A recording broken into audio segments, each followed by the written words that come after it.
Oh shit.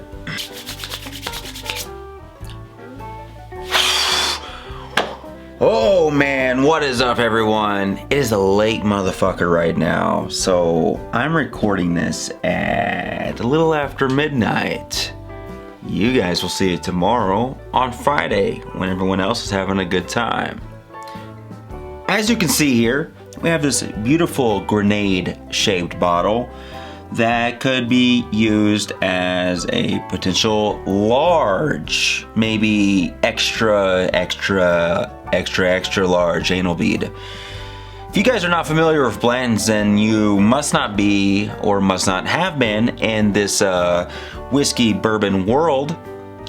But if you're interested to find out if this thing actually fucking meets the hype, then stay tuned and let's find out if Blanton's is a sipper or a skipper or where it falls within the margin of the sippometer. Let's go. Mr. Liquor Sipper Whiskey Reviews, because some of this whiskey sucks! Alright guys, thanks for joining my channel today. I just wanted to say today was a miraculous, very surprising day where I came across this bottle of Blanton's. You know, in my time frame of doing this whole whiskey channel thing since starting it in 2020, I've been seeking a bottle of Blanton's for a while now. And I never thought I would come into the even close, vicinity of even finding something like this, let alone being in New Mexico and finding something like this, such as a allocated, very special, very super extra allocated find that is just, it's just one of these things. Now, not to be misunderstood, so many bottles are out there. Either A, you haven't heard of them, or B, there could be a potential price point that you see that you think you cannot take a bottle serious because of that price point. Now, typically, this bottle could be found around at MSRP of $65. I have an uncle that is out in San Antonio. He bought this bottle for 65 bucks. For me, here in New Mexico, because we are the forgot about state over here and a cesspool of fuck, I paid $150 for this bottle because one, I bought it because of the channel, but number two, I was scared that I may not ever find this bottle again. For those of you that are interested, this bottle on the top, because everyone seeks these toppers that are, I guess, a collectible for the Blanton's bottles. This is the bottle with the topper of the letter N on top. The classification of this is a straight bourbon whiskey that comes from the company Sazerac Company, Blanton's Distilling Company. Distillery is out of Buffalo Trace. So out of Buffalo Trace, those of you that know, Buffalo Trace predominantly produces good products. Now, this is said to be a ongoing release. I beg to fucking differ, because it just seems that this bottle is far and few between, and for the assholes that think that this is easy to come by, then you must be in a place or a state or somewhere where it is just easy to come by, because that is just not the case, at least in the more southern states. Mash bill, well, that's something that's undisclosed. The color that can be seen through the bottle, which is a very golden color, and as I've already said, MSRP can be approximately $65. I've seen online where you can actually find this bottle from anywhere between that $65 mark all the way up to $600 and potentially more, depending on where you're going to look for this and a reputable source. Originally, Colonel Albert B. Blanton was the president of George T. Stagg Bourbon Distillery, which is now known as Buffalo Trace Distillery, all the way up until 1952. During that period, Elmer T. Lee worked under Blanton. As Lee was nearing retirement, he decided to bring forth one last product. And that one last product is the one sitting here before you. He decided to bring forth the one last product, being this bottle of Blanton's. I'm here for entertainment purposes. I'm here for informational purposes. I'm not here for you to join my Patreon. I'm not here for you to click on a link for 10% or 15% off or even 20% off of things that I may be selling or being an advocate for, because I'm not here to gain profit off of any of this. I am not an ambassador for Blanton's. I'm not an ambassador for any of these whiskey brands. I'm a little bit nervous. I have this bottle of E.H. Taylor single barrel that's back here at the top, and I'm actually putting that one off even before the Blanton's. I know there's a namesake thing that goes on here. I don't even, like, I'm scared to even open this bottle because I'm scared I'm gonna break this thing. So, like if do I turn this? What am I doing here? How do you do that? Okay. So for those of you that don't know, you're not gonna break anything. All right. So I'm seeing here. And this is a weird thing. I've never had to explain how to open a bottle before. But if you look here, they have two different tabs. And I'm guessing you pull this tab here, and it looks like you can, okay, so it unravels at the top, which initially I thought this was some type of copper piece that was supposed to be part of the top here, that made it more distinguished looking and was part of the prop of the lid, but in fact it is just a piece of plastic. And when you're coming across a bottle that is as known as this Blanton's bottle here, you tend to be a little bit of a baby. So here we go, first time ever popping Blanton's. All right. And we have the horse here, which is pretty cool. Feels like a little small paperweight. And I feel like I haven't even nosed or anything like that, and I feel like I can already kind of smell a little bit of this. So let's pour a little bit of this in there.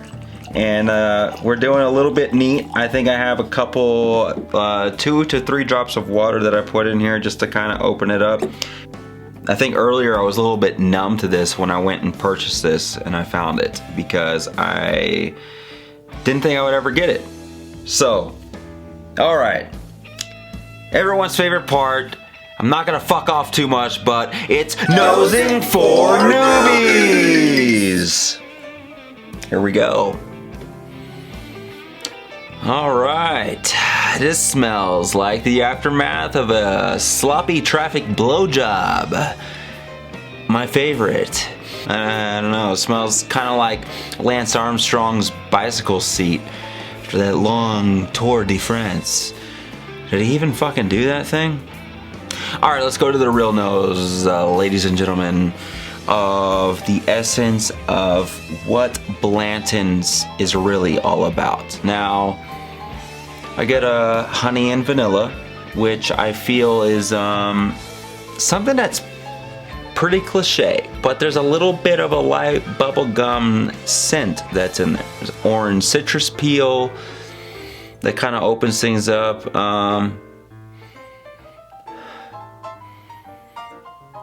And a little barrel char, and a little bit of spice that comes along with that.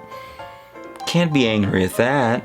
Now, you know, sometimes a little bit of that nose can be a little bit misleading. So let's go ahead and let's hit the palate and see the actual, factual, rhyme supernatural truth of what the fuck is really going on, baby.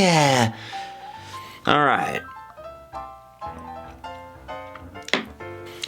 $150 of a palette that has the elements of a little bit of leather at the top, some charred oak, red spice.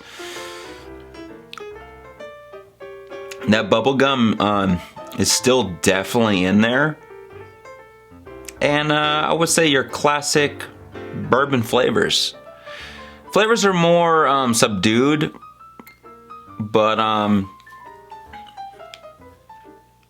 almost taste a little bit of plum and a little bit of peach in here. They're more subdued towards the back. The burn lasts a little bit longer than I anticipated for this. You know, this is a 93 proof. 100 proof is almost the perfect mark. So when you come in at a 93 proof, you're expecting something that's going to be the best of both worlds almost. At least that's how I'm perceiving it. It's a 93 proof. It's not 100 proof. It's not the 80 proof. And you're gonna get something that should, in essence, be something that is very clear and focused as far as a distribution of flavor profile, and something that should be coming across as smooth. They've definitely hyped this up. This bottle right here is so known and so prestigious that this, to me, could be the ultimate equalizer as far as how you can identify specific palates, especially now after tasting it and knowing where it sits. It is probably one of the best well-rounded bourbons that I've tasted. People say, oh, it's not all that it's cracked up to be, and then others say this is one of the greater whiskeys. Is it $150 worth is the question. No, it's not. I would probably pay no more than $100, between $90 and $100. If I was to buy Angel's Envy, that is a satisfied product for me as far as like trying to compare it to something as far as like within that price margin, not within necessarily the taste profile. I would pay $90 to $100 for this. Is it worth $150 to $170? The grenade shaped bottle is beautiful. The taste, you have to think about this 1 second. If it's coming from Buffalo Trace Distillery, and you know the sources in which it's coming from and all the other taste profiles that you have had from that distillery, can you really imagine it producing something terrible? That should be something that is conclusive to anyone that is seeking out any one of the Blantons, regardless of the fucking letter that's on top, regardless of anything. It's all about what's inside of the bottle is a perfect combination of rye and a perfect combination of bourbon, because it captures both elements of the spice and the sweet at the same time in a more complex way that probably for my experience is just a little bit too out of my range to articulate. Again, it's not, I wouldn't say it's worth the $170 that I paid for it. If you can buy this bottle between $60 to $100, yeah, fucking go for it. I would not pay $160 for this simply because I feel like at the end of the day, you're paying for a brand name. There is other bottles that within the price point, like I said about Angel's Envy, I feel like is very comparable to something like this. It's a sipper. As far as what we're looking at for the bottle, the taste, the nose, and the overall, I'm gonna give this a 4 Glencairn smashed or cracked glass because, well, the name is his prestigious name, and you can't go wrong with Blanton's. God, this review is going longer than I anticipated simply because I just did not, after everything I read, I did not think that it was gonna be as good. Look, I haven't even had to take a second taste of this, but I will right now just to ensure that you folks are getting the most organic, primal, real, 100 proof review. Smoothness of this is almost an exact replica of your Eagle Rares that you have that are out there. It really just doesn't disappoint. Appreciate you guys jumping in a glass with me, sipping on some information in my tipsy little manner, being fair and impartial to all whiskeys alike. Don't forget to tell your friends, tell your homies, tell your sisters, tell your lovers, tell your haters, tell everyone in between, tell your boss, tell the fuckface next door about Mr. Liquor Sipper. And until next time, cheers and keep on sipping.